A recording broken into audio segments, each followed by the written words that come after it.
যশোরে নিজের খালুর দুই চোখ উপড়ে ফেলা সাদ্দামকে আটক করেছে পুলিশ।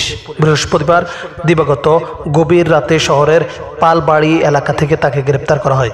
এদিন রাতে শহরের বকচর করিম তেল পাম্প এলাকায় সাদ্দাম তার খালু শহীদুল ইসলামের উপর হামলা করে দুই চোখ উপড়ে ফেলেন।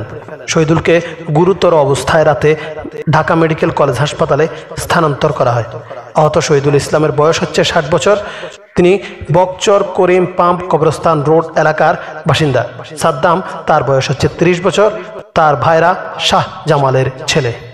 আজ শুক্রবার দুপুরে সংবাদ সম্মেলনে ভারপ্রাপ্ত পুলিশ সুপার এসপি নূরে আলম সিদ্দিকী জানান, 2 মাস আগে সাদ্দাম ও তার স্ত্রী পিয়ার সঙ্গে ডিভোর্স হয়। সেই স্ত্রীর সঙ্গে তার খালু শহীদুল পরকীয়ার সম্পর্কে জড়িয়ে পড়েন। এতে ক্ষিপ্ত হয়ে সাদ্দাম আঙ্গুল দিয়ে শহীদুলের দুই চোখ তুলে পালিয়ে যান।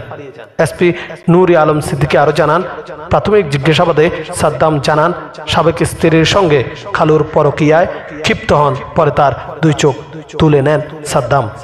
এসপি জানান, আটক সাদ্দামকে হত্যা চেষ্টার মামলায় গ্রেপ্তার দেখিয়ে আইনানুগ ব্যবস্থা নেওয়া হচ্ছে। এছাড়াও এই ঘটনায় অন্য কোনো ঘটনা বা কেউ জড়িত আছে কিনা সেটা উদ্ঘাটনের চেষ্টা চালানো হচ্ছে।